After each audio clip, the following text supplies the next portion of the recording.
Hello, everyone. This is Tom Fox. You're in for a treat today like you've never had because we have back Paula Sima, excuse me. Paula, first of all, welcome. And see, she's already started laughing, so you know you're going to have fun. Thank Hey, you. Paula. Hi, Tom. Thank you for having me. I believe the last time I was welcomed on this platform is when you decided to be the incredible human being that you are and interview all the speakers of PodFest in your network. So it's good to be back. It's certainly good to have you back, and it's been far too long. I just saw Paula a couple of weeks ago. We were both at Podcast Movement in Dallas, and I realized that over the past 3, maybe 4 years, Paula has worked as staff in Podcast Movement Evolutions and PodFest. So I really wanted to explore that part of Paula's regime. What's it like to be staff, and really what's your perspective? I've had the opportunity to meet some of your colleagues at Podcast Movements. Let's just start with Podcast Movement. What were your, first of all, did you know Todd Cochrane? I did. And I want to say rest in peace because that was shocking. And it's very it is a reminder that we are on borrowed time and we should take every moment as it is. And that's why I'm grateful I was able to be in because I wasn't going to come. So I'm glad I came. I'm glad I got to hug him. And I'm glad I got to hug Tom too, because what Todd has reminded us, like, this is Todd. And then earlier we had, what's his name? Oh my God, from PodFest, who also passed away randomly. And Todd, the last thing he told me was, see you at PodFest. And I was like, are you sure? Are you sure? In my head, because I knew I might not be going to PodFest next year, but I didn't expect that. Are you sure? Meaning that he's not gonna be with us. So hug your people. If you get a chance to be around your people, be around your people, because tomorrow is not guaranteed. And literally the day before I found out the news, I sent him an email. I didn't know he was dying, but I sent him an email, and then I woke up the next day to find out that he was dead. So it's a hard time for the community, for the podcasting community, because Todd is a pod farm. PodFest has always been my number one place because I learned everything about podcasting and conferences of podcasting and everything from PodFest. Just he has been around PodFest all the time. He has been around podcast movement. He's one person who always talks shit to me. Like the first conversation when I met him, it's not a conversation I can even talk about it loud to people because that's how Todd is. Like, it really gets raw. And when you have a brand that says talk shit with you, people really think you really want to talk shit all the time. So we really talk about it. So you're right. Todd was everywhere, and he was in the Podcasting Hall of Fame. He was one of the old guys of compliance, although he's younger than I am. And the thing that struck me, Paula, about Todd was he gave so much back to us. He had 2 or 3 different podcasts going every week. He was at every conference. You could pick up the phone and call him anytime. You didn't have to have an account or be doing business with him. He would talk to anybody, and it really speaks to some of the OGs, old guys and old girls podcasting, that they're like that and they share. And I mean, that's how I learned.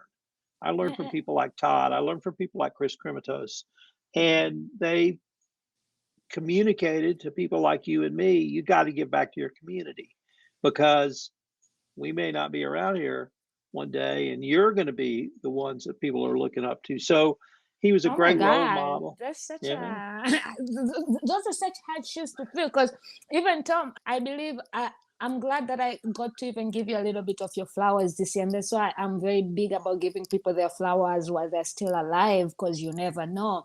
So you say that he was a big giver. So are you. Like, you have this incredible heart, and you keep giving back to us little people who are still up and coming and figuring this world out. So we thank you as well. We thank you, and we thank everybody. And Todd is going to be deeply missed. I've tried not to cry as much, but emotions, grief, you would think at this time you'd be used to death because, again, we're all going to die. Like, nobody's meant to live forever, and we keep losing people. But it's such a devastating thing when the people who are pure, kind souls are the ones dying, and no offense, but the evil ones are continue living. It feels like the world is robbing us of good people. But I'm grateful that I got to meet him and just And you're right, like you could just call him and talk to him about anything, whether you have an account with him or not.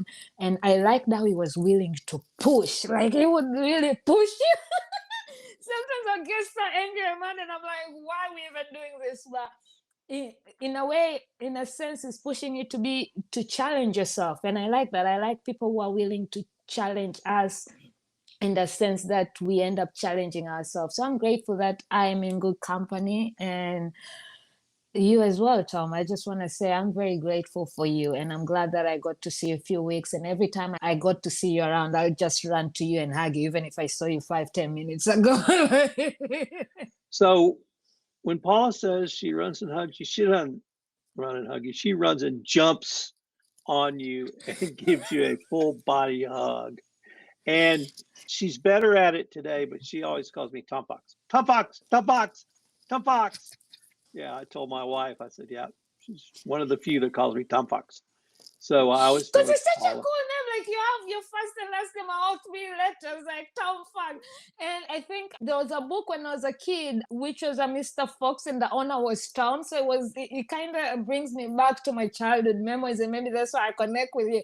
Because no offense, you have this hat, and you kind of look like my dad. The only difference is black and you're white, but you're all like short. So to me, it feels like a piece of home is with me when you are around. And you do your own coffee. It's funny because my dad also started doing coffee and graining beans back in Tanzania. So like there are things that make me feel like I'm with my dad here as well, even though my dad is all the way in Tanzania. Tell us about, you had a really unique role this year at Podcast Movement. Everybody had to come by and see you. I don't know if you would, what your title was, stage manager or running a stage, but could you tell us about what your role was? And you just seemed to absolutely love it and had a ton of fun. So tell us about what you did this year at Podcast Movement. I love being a stage manager. I love it. My background is in events and hospitality. I feel like I can't go to conferences and go to talks and just pay attention because my head cannot take all those information at the same time. So being a stage manager helps me because I'm a person who likes connecting with people and networking. So it gives me that freedom to do that, especially with the speakers who maybe the good thing about this conference is the speakers do stick around and are very good to talk to people or anything, but sometimes time runs depending on their schedule or whatever. So being a stage manager means that you're in charge of making sure your speaker comes on in time, making sure they finish in time. You're their time management. So when there are 5 minutes or whatever, and then you also run the mic for Q&A. And I just love it because I get to meet people who probably I wouldn't have if I was just attending by listening. And the best part is they pay you. So it's just fun, and it's a different way to meet people you'd never meet. And also I like being busy. And I remember I used to say this. I think I learned around COVID when I had to literally stand still because I've always had 2, 3 jobs. Like I'm always running from one thing to one thing. I'm always working on this and this. So when COVID happened, I had to stay still. Like everybody had to stay still. There was nothing happening. And I realized that difference about being busy and being productive. So as much as I like being busy, I love being busy in a productive way. And being a room manager is a productive way, helping people, making sure they get to where they want to get to, or connecting them with somebody they're looking for, or helping. I like to be of service. That's just it. I like to be of service. After the conference, Todd wrote a long LinkedIn article. LinkedIn, I remember I saw it about the And, partnership and the differences it felt at Podcast Movement this year. Yes. and that got a lot of attention. And I was one of the few, or one of the many, who commented on it. And I felt like he was saying that Podcast Movement had gone corporate, as opposed to PodFest Expo, which I think is still very focused on the creator and maybe the solo or smaller podcaster. As I have 2 networks, but I'm a creator. So I feel like I'm still a creator, even if I'm in the business of podcasting. But I want to be at a conference where I'm talking to other business people. I want to do deals. I want to talk to people about sponsorship or whatever it may be. And I feel like Podcast Movement gives me that chance.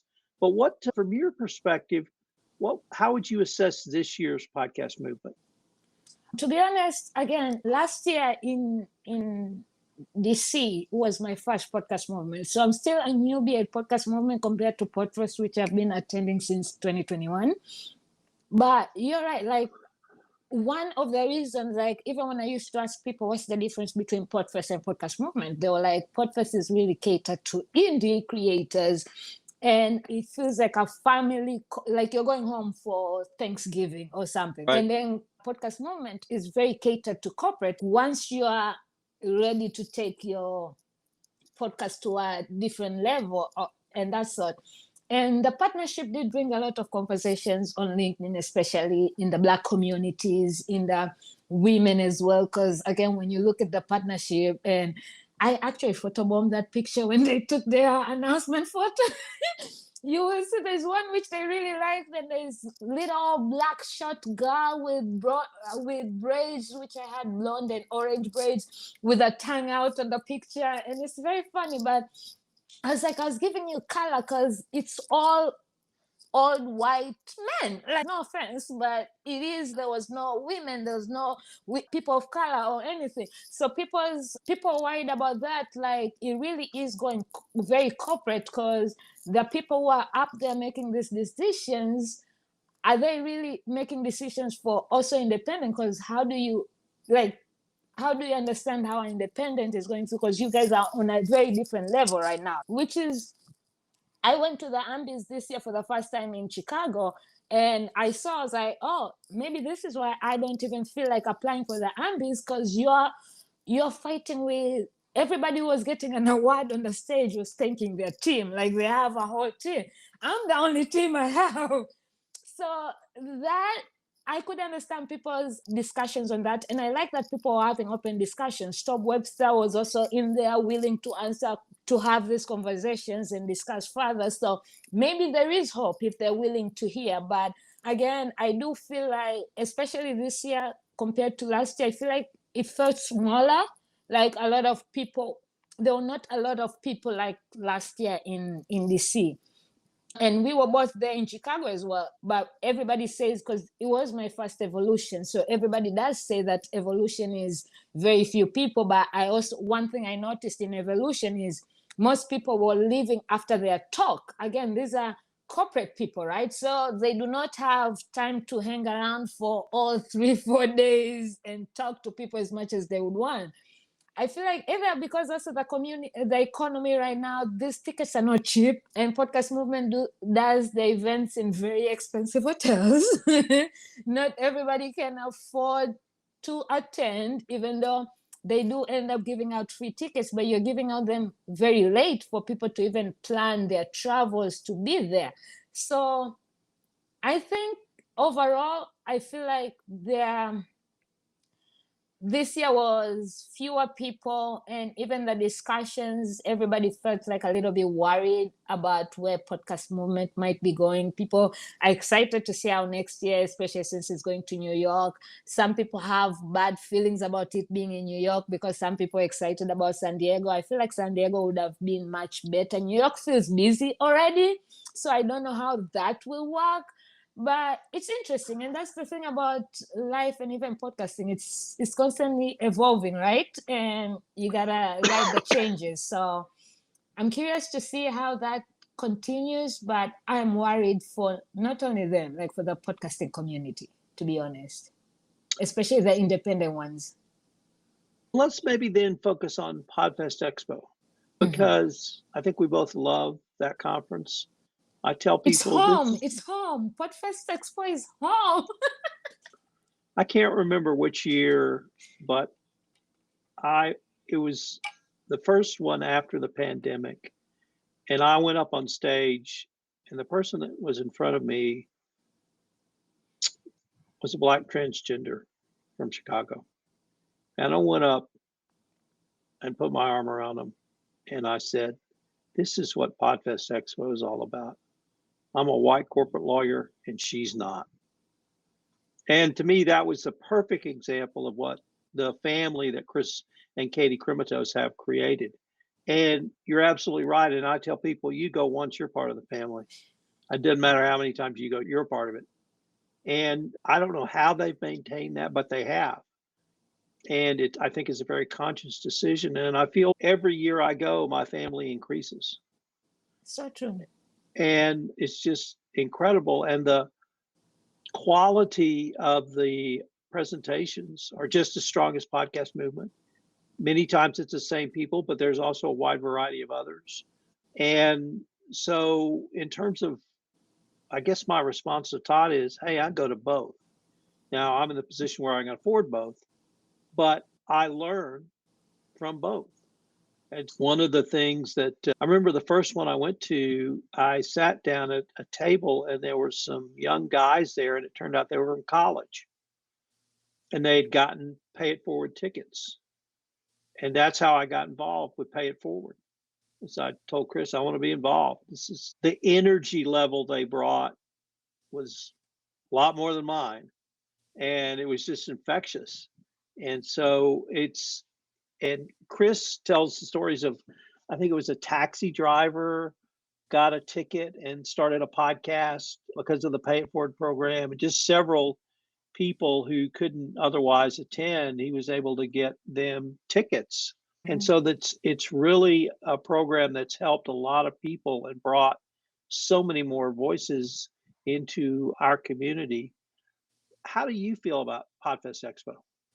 Oh, PodFest is always going to be home for me, to be honest, because I started my podcast in 2020. And I remember towards the end of 2020, I believe they did VidFest virtually, and Buzzsprout gave me a ticket and I went, and I loved everybody. People were, it's not follow me on social media and then they're not like, you follow them and they follow back and they interact with you, like they give you tools and they answer your questions and they're quick to jump on a call with you. Like it felt very accessible.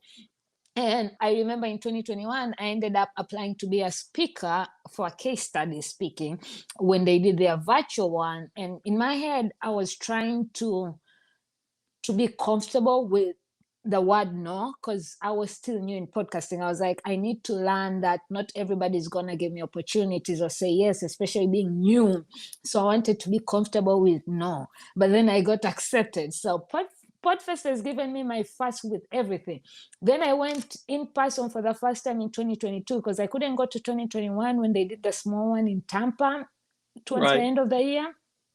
But I went to the 2022, which they did it in May. And I will always love that hotel because it had a lazy river and I kept enjoying that. But I went and everybody was so welcoming. Mind you, I've already known some people virtually, but you know, online, you never know if these people are really real, the feeling. But when I went, people were excited to see me. People welcomed me. It felt like I was really coming home, like a homecoming. I got accepted. People didn't care that I enjoyed drinking beer and I was drinking probably all the time, but I was still making sense. People didn't care how I dressed, who I was. Like people really just wanted to know you as a person and your podcast and your journey. And that for me, like I went to PodFest from being a nobody to a volunteer to an ambassador to winning a Community Heroes Award, which is still a shock to me, to being a mayor and a governor.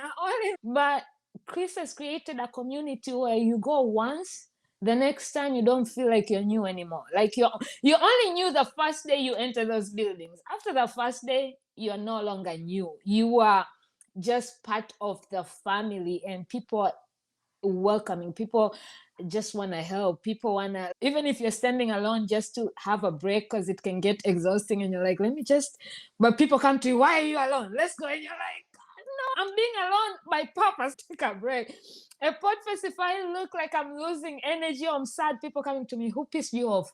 Who do we need to fight? I'm like, nobody pissed me off because people are so used to seeing me happy and high energy. So even if I take a second, people know. I don't think I ever spend any money at PodFest. People are always inviting me to lunch and dinner and they want to pay for me. People are always making sure I have Red Bull or Budweiser because those are my drinks.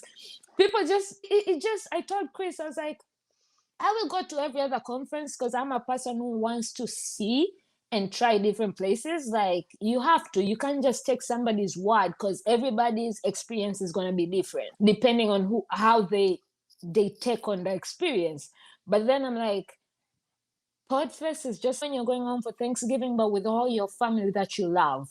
No auntie that you're trying to avoid, no drunk, like everybody that you love. I've made connections that are part of my family. I don't even consider them friends. Shout out to the Moped Boys from day one.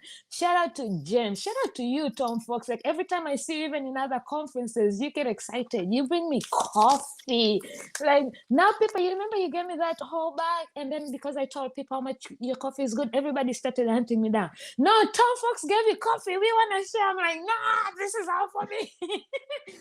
But it's just, and you go to these conferences, you still meet people from PodFest. Oh yes, we're excited to be at new places, but then you find even the PodFest family kinda making sure we get time to also hang out, and we take pictures and send them to Chris, so put them in the PodFest community in Facebook. So there's nothing like it. Like I've been to different conferences and I love them for different reasons, but there's nothing like PodFest. I'm sorry. No, you're spot on, spot on. So are you going to be there this year? I hope so. Everybody's, what do you mean the governor is not going to be there at PodFest? Because I came back, you remember VidFest happened after I left you guys in Dallas. I came back to Right. Atlanta to VidFest. And Chris was like, why weren't you here yesterday? I was like, I was in Dallas. But the good thing is, even when I go to these other conferences, we tell people about PodFest. Like, because people will ask us, how do you guys know each other? PodFest. Have you heard about PodFest? You need to be at PodFest. It feels like we're recruiting, even though you don't need to recruit for PodFest. But the plan is to be there. If everything works out, I would never miss a chance to be a PodFest. Like, and I think the reason PodFest works, even when they end up paid forward, shout out to you and thank you for being part of Paid Forward. And we're glad it's there. But even when if it happens like later on towards the event, one thing I like it is people always know that PodFest is always going to be in Orlando, right? So unlike this podcast movement or this other where they keep on moving in every city depending on your budget and everything, like Orlando, you already know it's going to be in Orlando in January. So even if you don't have a ticket yet, you can make plans while you wait for that free ticket. And so shout out to Paid Forward. We appreciate it. I believe my first time was a free ticket. And every other day, I've never bought a ticket to PodFest, but because when you're a speaker, you don't buy a ticket. But I bring a lot of people to PodFest. So that's my way of supporting. So Paula, unfortunately, we're near the end of our time for this episode. But before we leave, I wanted to ask you if any of our listeners wanted to connect with you or find out more about your podcast, what would be the best place or places for them to go? I'm very good at Instagram at TalkShoeWhippy. You can find me on any platform at TalkShoeWhippy and LinkedIn at Paula Sima. But Instagram is my favorite. I respond quickly. I hate emails, so don't send me an email unless necessary because I don't get back to you as often. But slide in those DMs, Instagram. And Tom Fox, before we call it off, you also mentioned you wanted to ask me why I choose to work the events instead of attending them. Can I answer that real quick? Sure. So one thing I'll tell everybody, I went to school in Malaysia, undergrad for events and hospitality. And we always had to do internships and volunteering and everything. And I've learned that you can attend as an attendee, but you have restrictions, right? Depending on your ticket or where. But when you volunteer or even do these room managers, which they pay, room managers at podcast movement pays compared to volunteering, you get access in different ways and you get to learn and meet people that you probably wouldn't even meet. I remember in the first time I volunteered at PodFest, I was meeting because I was checking in people. So I got to speak to people that I probably wouldn't have. Again, it becomes busy, hectic. You might have never met or anything. So when you're checking them in, you get to have a conversation, you get to find them later, or you get access to areas that you wouldn't. And you also learn a lot more than the air. You get to have access to the recording so that you can listen to them while you're home in your comfortability and learn in your own pace. Wow. That's great. All right. Thanks. And I'm going to hold you to that promise to be in Orlando. Anytime I have a chance to see you, Tom Fox, I don't take that for granted, especially now that we lost Todd. So if I have to come to PodFest next year, anyways, I will make sure I come just so I can see my favorite people. Because again, as I say, tomorrow is not guaranteed.